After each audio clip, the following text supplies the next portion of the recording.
I've been thinking about deeply, and I want to share it with you today. There's a way you carry yourself that determines how life responds to you. There's a posture of the mind, a stance of the spirit that either attracts possibility or repels it. And what I want to talk to you about is not arrogance, no, far from it, but rather a divine confidence that comes from understanding who you truly are. I remember hearing about a young man in a small village who grew up surrounded by poverty. His father was a farmer who could barely make ends meet. Every day, this young man would watch his father return home with callous hands and a bent back, exhausted from working land that seemed to yield less and less each season. The neighbors would gather in the evenings, and their conversations were always the same complaints about how hard life was, how the system was rigged against them, how people like them could never amount to anything significant. This young man listened to these conversations night after night, and something inside him began to stir. It wasn't rebellion exactly, but rather a quiet knowing that whispered to him in the silence of his thoughts. One day, when he was about 17, he made a decision. He decided that regardless of what his circumstances said, regardless of what the voices around him declared, he would carry himself as though he was destined for greatness. Now, understand something: he didn't have money. He didn't have connections. He didn't have formal education beyond the basic schooling available in his village. But he had something more powerful than all of these things. He had a mentality, he had a way of seeing himself that was completely different from how his environment saw him. When he walked into rooms, even though his clothes were simple and sometimes worn, he walked with his shoulders back.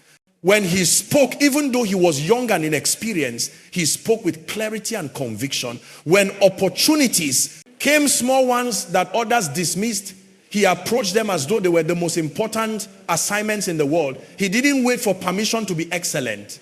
He didn't wait for validation to believe in his capacity. He simply acted as if, and here's what happened. People began to respond to him differently.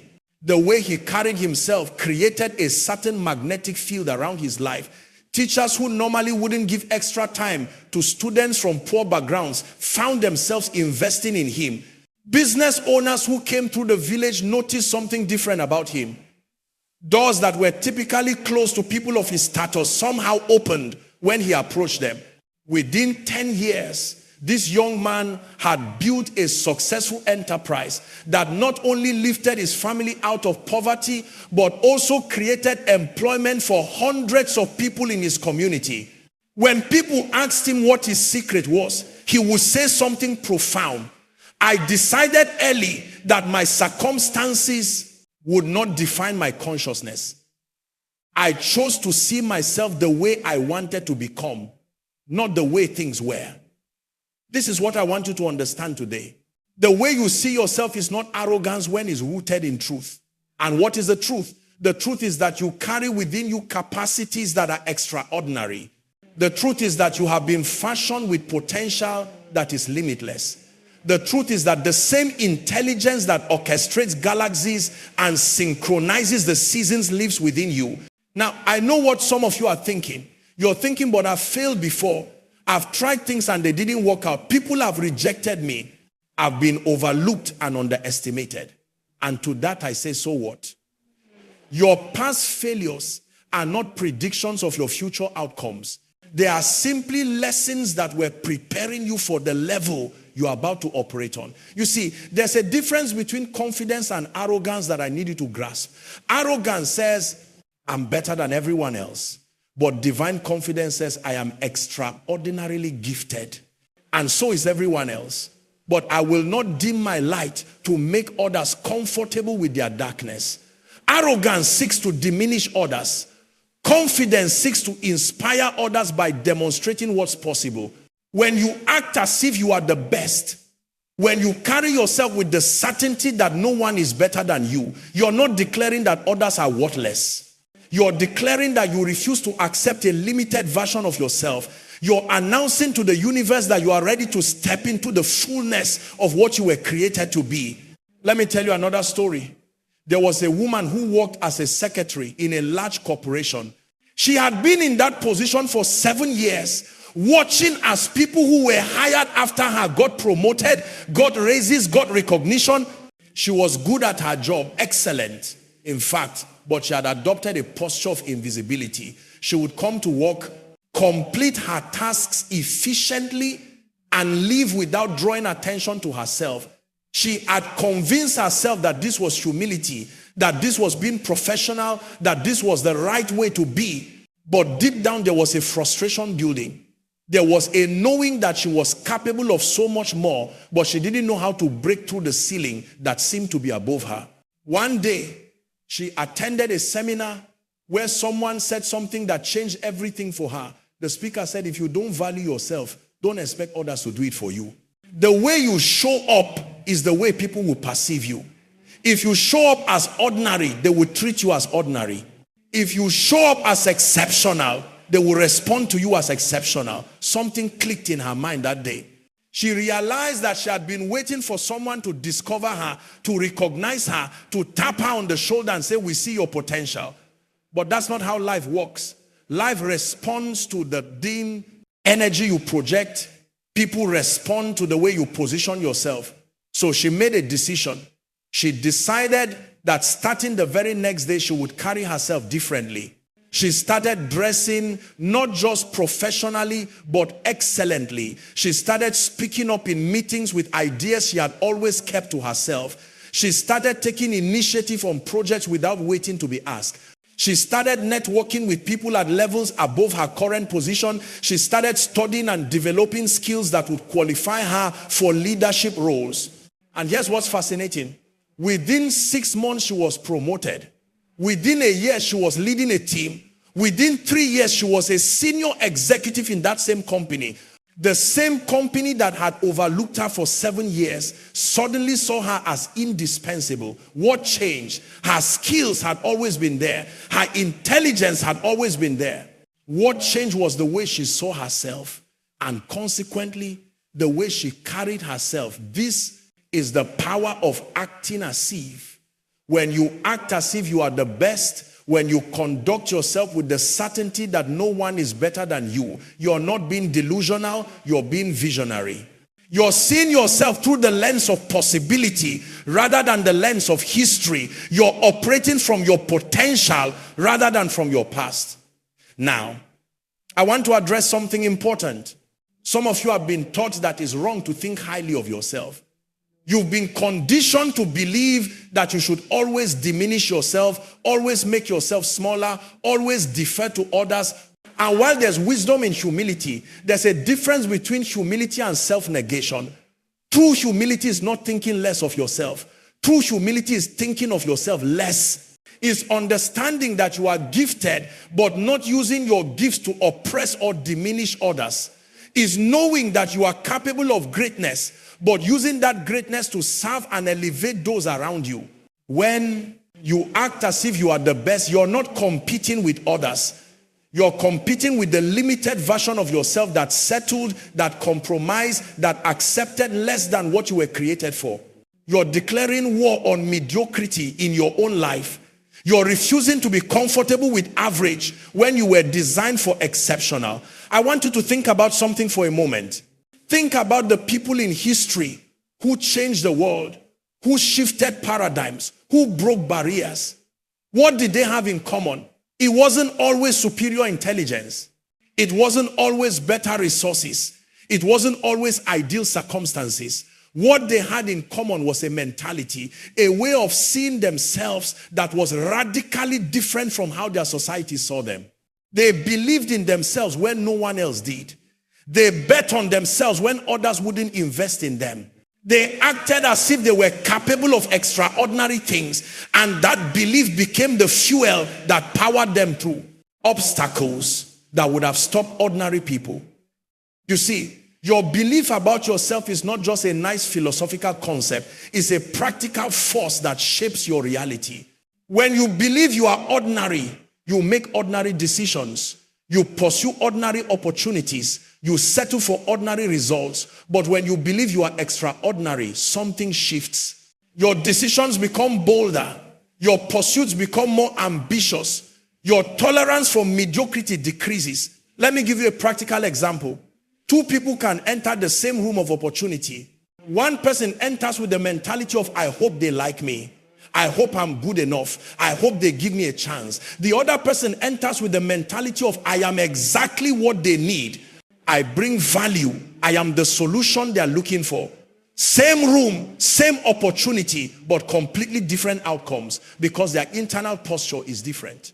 The person who acts as if they are the best doesn't need permission to be confident. They don't need validation to be certain. They understand that confidence is not the result of success. Confidence is the cause of success. You don't become confident after you achieve something. You achieve something because you carried yourself with confidence before you had the results to prove it. This is what I want you to understand deeply. Acting as if it's not pretending. It's not being fake or inauthentic. It's aligning your external behavior with your internal potential. It's closing the gap between who you are and who you're capable of becoming. It's refusing to let your current circumstances dictate your consciousness.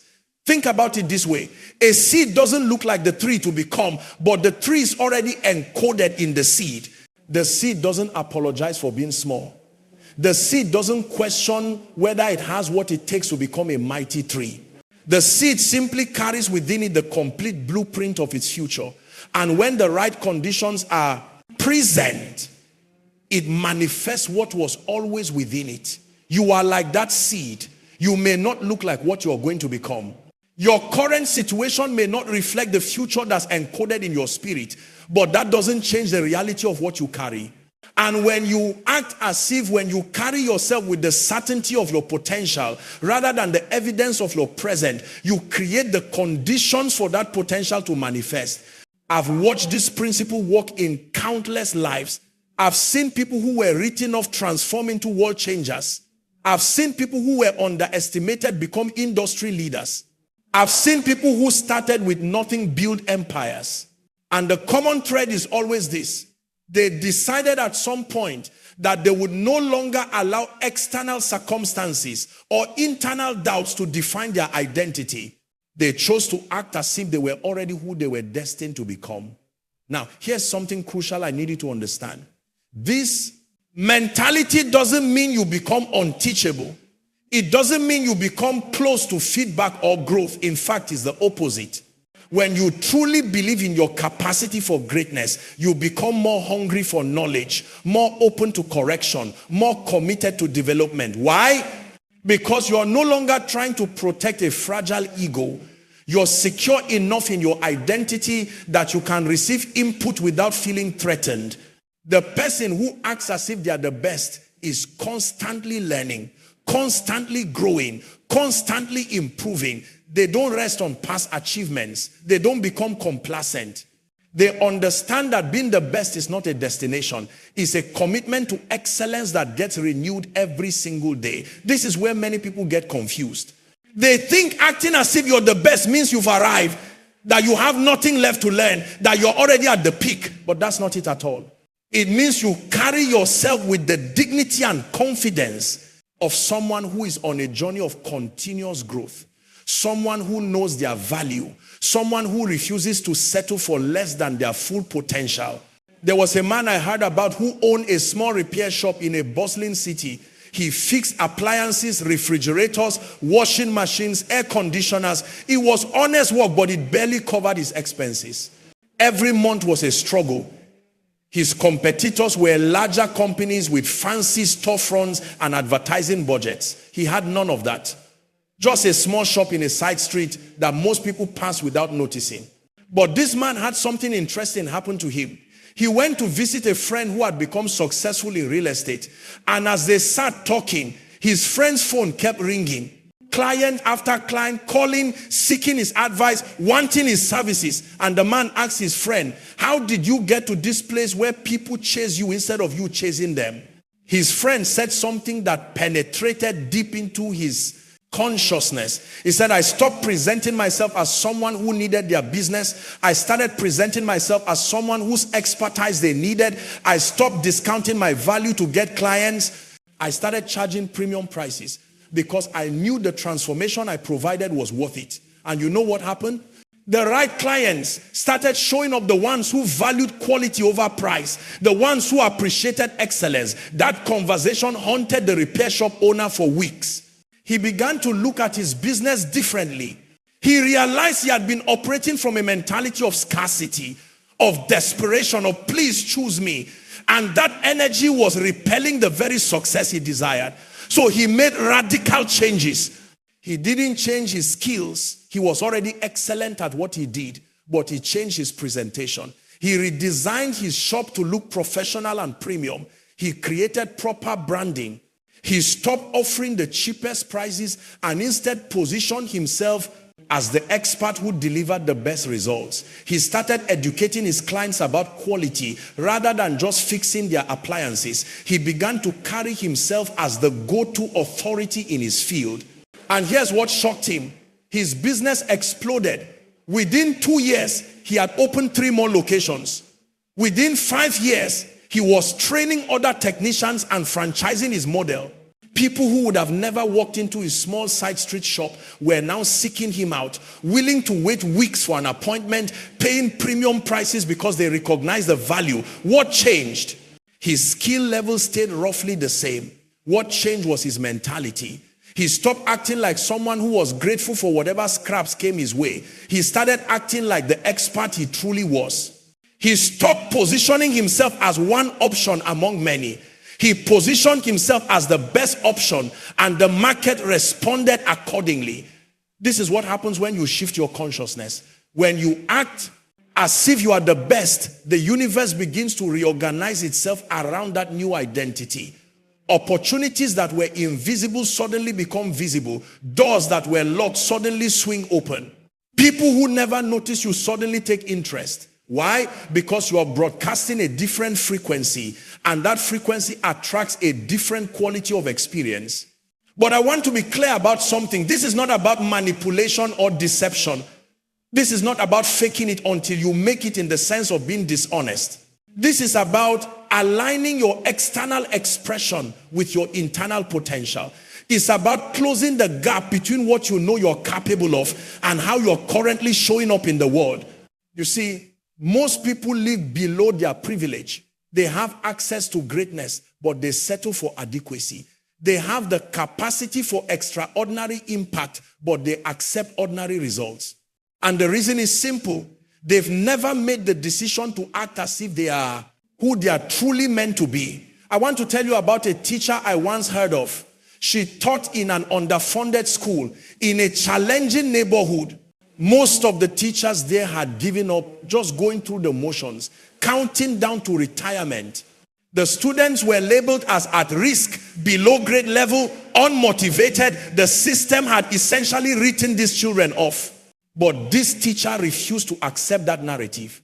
On her first day, she walked into that classroom and looked at those students, many of whom had failed multiple grades, many of whom came from broken homes, many of whom had been told by society that they would never amount to anything, and she made a decision.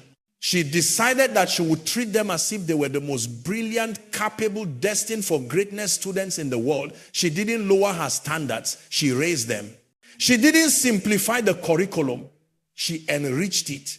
She didn't talk down to them. She spoke to them with the same respect and expectation she would give to gifted students in an elite academy. She acted as if they were the best, and she treated them accordingly, and something miraculous happened. Those students began to rise to the level of her expectation. Students who had been failing started passing. Students who had been disruptive became engaged. Students who had been written off started dreaming again. Within 3 years, her class had the highest test scores in the entire district. Students who were supposed to drop out were getting college scholarships. When people asked her what her secret was, she said something powerful. I refused to see them through the lens of their circumstances. I chose to see them through the lens of their potential, and I treated them accordingly. When you expect greatness, when you communicate belief, when you act as if success is inevitable, people respond to that energy. This is the principle I'm sharing with you today. When you act as if you are the best, you're not just changing yourself, you're changing the entire field of possibility around you. You're creating a gravitational pull that attracts resources, opportunities, relationships, and circumstances that match that vibration. But here's where most people stumble. They try this for a week, maybe a month, and when they don't see immediate results, they revert back to their old mentality. They say, see, I tried that confidence thing and it didn't work. But what they don't understand is that this is not a technique, it's a lifestyle. It's not a temporary strategy. It's a permanent identity shift.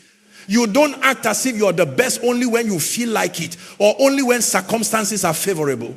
You act as if you're the best, especially when circumstances are challenging, especially when you don't feel like it, especially when the evidence doesn't support it yet. That's when this mentality is most powerful, in the gap between where you are and where you're going. Think about it. When a champion athlete steps onto the field, do they wait to see how they perform before deciding to carry themselves with confidence? No, they carry themselves with confidence before the game even starts. That confidence is what enables the performance. It's not the result of the performance, it's the cause of it. You are no different. The arena you operate in might not be a sports field. It might be a boardroom, a classroom, a marketplace, a stage, a laboratory, or your own home. But the principle is the same. The way you show up determines what shows up for you. Now, I know some of you are struggling with this because you've experienced rejection. You've been told no so many times that you've started to believe maybe you're not as capable as you thought. You've had people doubt you, underestimate you, overlook you, and those experiences have created wounds that make it difficult to step into this confidence I'm talking about. But I need you to understand something crucial. People's inability to see your value does not diminish your value. Their lack of vision concerning your potential does not reduce your potential. Their no does not negate your calling. Their rejection does not define your worth. When you truly grasp this, when you deeply internalize this truth, you become unstoppable because you are no longer dependent on external validation. You're no longer waiting for someone to give you permission to be great. You're no longer hoping that someone will discover you. You've discovered yourself, and that's all that matters. This is the mentality that changes everything. When you know not hope, not wish, but know that you are exceptionally gifted, that you carry something valuable, that you have something unique to offer, then rejection becomes redirection. No becomes next opportunity. Obstacles become stepping stones. Let me share one more story with you, and I want you to really hear this. There was a young inventor who created a revolutionary product. He was convinced it would change his industry. He approached investor after investor, company after company, trying to get backing for his idea, and he was rejected over and over and over again. People told him his idea wouldn't work. They told him there was no market for it. They told him he was wasting his time. After his 100th rejection, most people would have quit. Most people would have accepted that maybe everyone else was right and they were wrong, but not this man. He had made a fundamental decision about his identity. He knew, not thought, not believed, but knew that he was on to something extraordinary. So he kept going. He refined his pitch. He improved his prototype. He found creative ways to fund his development. And he maintained his certainty even when everyone around him thought he was delusional. Eventually, after more than 300 rejections, he found one investor who saw what he saw. That one yes was all he needed. Today, his invention has generated billions in revenue and has indeed transformed his entire industry. Those 300 people who said no, there are now case studies in business schools about what happens when you can't recognize innovation when it's right in front of you. But here's what I want you to catch. This man's success didn't start when he got that yes from the investor. His success started the moment he decided that he would act as if his vision was valid, regardless of how many people rejected it. His success started when he chose to believe in himself more than he believed in the opinions of others. This is what I'm inviting you into today. I'm inviting you to make a decision about your identity that is independent of your current results. I'm inviting you to carry yourself with a certainty that is not based on what you've accomplished so far, but on what you know you're capable of accomplishing. When you do this, when you truly step into this consciousness, everything begins to shift. The jobs you apply for, you approach them differently. The relationships you enter, you show up differently. The opportunities you pursue, you handle them differently. The challenges you face, you respond to them differently. You stop asking, am I good enough? And you start declaring, I am exactly what this situation needs. You stop hoping you get chosen, and you start knowing you bring value. You stop being grateful just to be in the room, and you start understanding that the room is better because you are in it. This is not arrogance. This is awakening. This is you finally seeing yourself the way you were meant to be seen, as someone who carries greatness, someone who has unique gifts, someone who is destined for significant impact. And here's the beautiful thing. When you step into this consciousness, you give others permission to do the same. Your confidence doesn't threaten others, it inspires them. Your certainty doesn't intimidate others, it activates something in them. Your boldness doesn't repel others, it attracts those who are ready for the next level. So today, I'm challenging you to make a decision. Decide that you will no longer live below your privilege. Decide that you will no longer accept a diminished version of yourself. Decide that starting right now, you will act as if you are the best at what you do. Not because you are competing with others, but because you are honoring the gifts that have been placed within you. Carry yourself accordingly. Speak accordingly. Pursue opportunities accordingly. Handle setbacks accordingly. Make decisions accordingly. When you do this consistently, when you maintain this posture regardless of circumstances, you will watch your entire life transform. The best is not something you become, it's something you decide. And that decision is made not once, but every single day. In every single moment, in every single choice, you act as if, not because you're pretending, but because you're finally being honest about who you really are. This is your time. This is your moment. This is your invitation to step into the fullness of your potential. No one is better than you, not because others aren't gifted, but because you have finally chosen to stop comparing and start creating. You have finally chosen to stop doubting and start doing. You have finally chosen to stop waiting and start walking in the authority of your calling. Go into your world and demonstrate this. Let your life be the evidence of what happens when someone decides to act as if they are the best, and watch as the universe responds to your new frequency with opportunities, resources, and outcomes that match the level you've decided to operate on. This is not theory. This is not philosophy. This is a practical key that unlocks doors you didn't even know existed. Use it, live it, embody it, and watch what happens.